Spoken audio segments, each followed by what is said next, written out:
मेरा नाम है निक्षय मौर्य और आप सुन रहे हैं रणनीति विद निक्षय मौर्य। फरवरी 2021 में दिल्ली की एक्साइज पॉलिसी बिल में सुधारों पर विचार करने के लिए उप मुख्यमंत्री मनीष सिसोदिया और स्वास्थ्य मंत्री सत्येंद्र कुमार जैन के नेतृत्व में मंत्रियों के एक समूह का गठन किया गया, जिसने विशेषज्ञों की एक समिति का गठन किया। दिल्ली के उप मुख्यमंत्री मनीष सिसोदिया, जिनके पास एक्साइज पॉलिसी डिपार्टमेंट भी है, दिल्ली में नई उत्पाद शुल्क बिल लेकर आए, यानी कि एक्साइज पॉलिसी बिल। बिल का उद्देश्य दिल्ली में शराब की बिक्री का निजीकरण करना और शराब की बिक्री में सरकार की भागीदारी को समाप्त करना था। बिल ने निजी उद्यमों को शराब व्यवसाय के क्षेत्र में प्रवेश करने के लिए आमंत्रित किया, जिसका उद्देश्य उत्पाद शुल्क विभाग के राजस्व को बड़े प्रतिशत से अधिक बढ़ाना था। इस बिल ने शराब की दुकानों पर सरकारी स्वामित्व समाप्त कर दिया, जिसके स्थान पर निजी कंपनियों को स्टोर संचालन लाइसेंस जारी कर दिया गया। इसने वार्षिक लाइसेंस शुल्क में रुपए में वृद्धि का भी प्रस्ताव रखा। 8 लाख से 75 लाख दिल्ली के क्षेत्रों को 32 क्षेत्रों में वर्गीकृत किया गया था, जिसमें 8-10 वार्ड शामिल थे, जिनमें से प्रत्येक में लगभग 27 आउटलेट होंगे।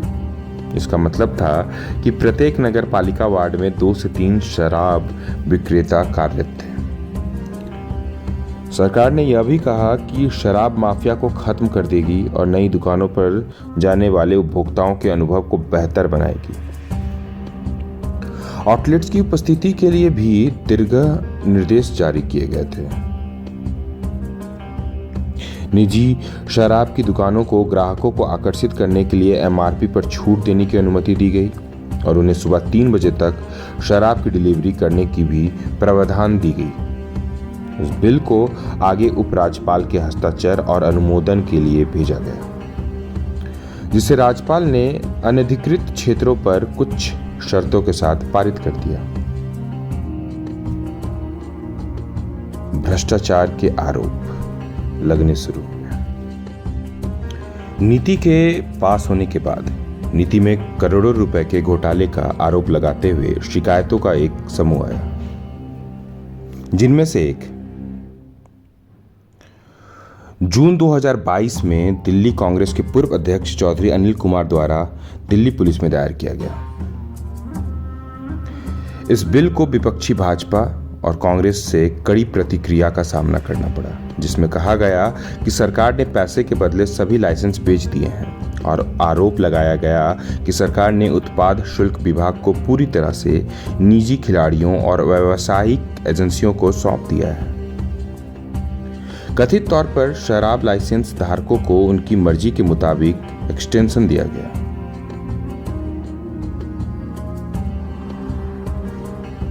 विपक्ष ने यह भी आरोप लगाया कि नई नीतियों उत्पाद शुल्क नीतियों के विपरीत है और व्यापारियों को उनकी इच्छा के अनुसार 30 करोड़ की छूट दी गई है।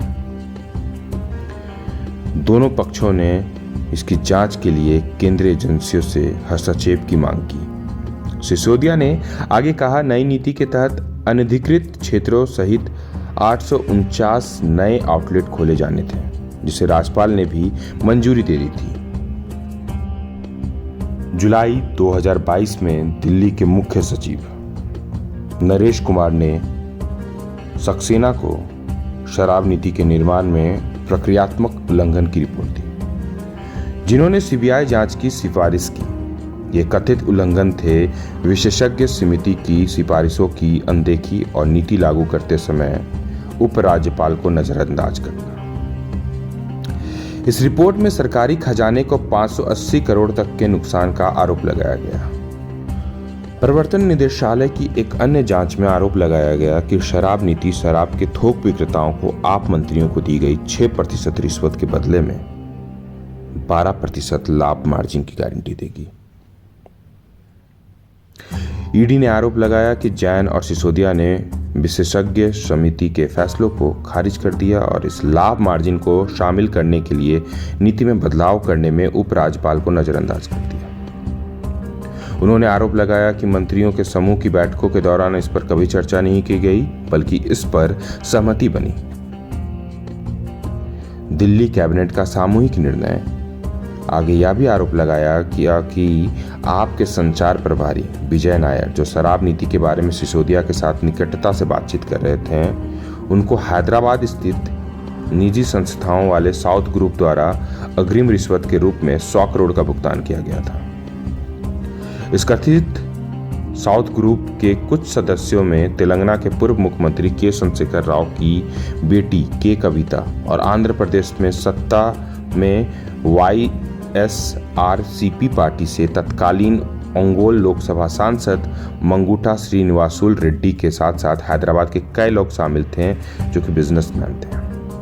बदले में नायर ने कथित तौर पर इस साउथ ग्रुप को, जिसका उस समय दिल्ली के शराब व्यवसाय में कोई पैर नहीं था, नीतिगत भत्ते से ऊपर और परे थोक लाइसेंस और खुदरा लाइसेंस, साथ ही साथ अन्य अनुचित लाभ दिए।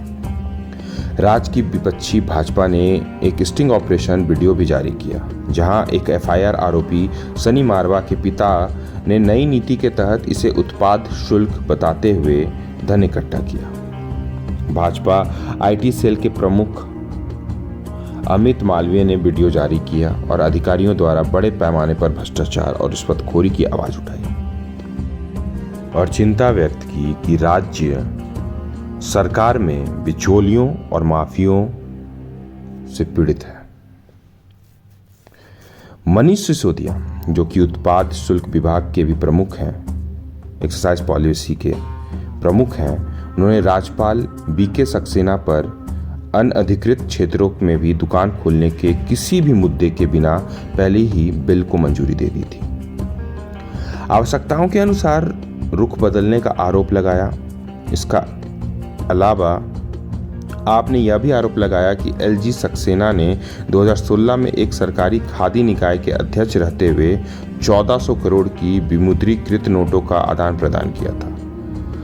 सक्सेना ने इसे निराधार और जानबूझकर गुमराह करने वाले लगाए गए आरोपों को बताते हुए भारी आपत्ति व्यक्त की। उन्होंने मुख्यमंत्री अरविंद केजरीवाल और उनके सहयोगियों को इन तुच्छ व्यवहारों और बयानों से दूर रहने की सलाह दी। उन्होंने कानूनी नोटिस भी भेजा और कहा कि वह आप नेताओं के खिलाफ मानहानि का मुकदमा दर्ज कराएंगे। फिर शुरू हुआ गिरफ्तारियों का सिलसिला। 20 अगस्त 2022 को केंद्रीय जांच ब्यूरो ने शराब घोटाले से संबंधित सरकार पर लगाए गए आरोपों की श्रृंखला निर्धारित करने के लिए डिप्टी CM सिसोदिया के आवासों पर छापेमारी की। इस मामले में जुड़े नौकरशाहों और अधिकारियों पर भी छापेमारी की गई। राज्य की विपक्षी भाजपा ने सच्चाई सामने लाने और दोषियों को सजा दिलाने के लिए एजेंसी की सराहना की। विपक्षी दलों ने मारे गए छापों पर भाजपा की ओर से की गई प्रतिशोध की राजनीति और बेईमानी का आरोप लगाया। केजरीवाल ने ट्वीट किया, हम CBI का स्वागत करते हैं और किसी भी प्रकार की जांच का समर्थन करते हैं। 6 सितंबर 2022 को प्रवर्तन निदेशालय ED ने देश भर में 40 जगहों पर छापेमारी की। अधिकारियों के मुताबिक ये छापेमारी CBI द्वारा दर्ज की गई FIR के आधार पर की गई थी, जिसमें मनीष सिसोदिया को आरोपी बनाया गया था। इन आरोपों से जुड़ी निजी व्यक्तियों और अन्य सरकारी अधिकारियों के परिसरों की जांच की गई।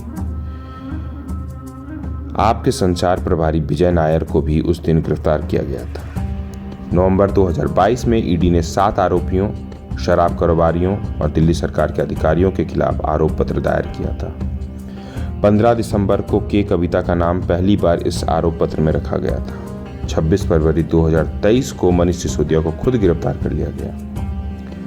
अरविंद केजरीवाल को 21 मार्च 2024 को प्रवर्तन निदेशालय द्वारा उनके घर पर छापे के बाद गिरफ्तार किया गया था। 28 मार्च 2024 तक रिमांड पर लिया गया था और वह प्रवर्तन निदेशालय ED की हिरासत में है।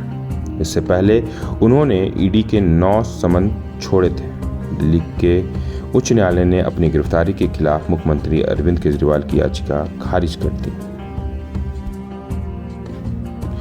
तो ऐसे ही अन्य जानकारियों के लिए सुनते रहिए रणनीति विद निक्षय मौर्य। हमारे पॉडकास्ट को लाइक करें, शेयर करें।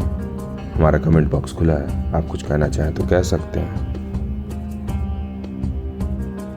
धन्यवाद।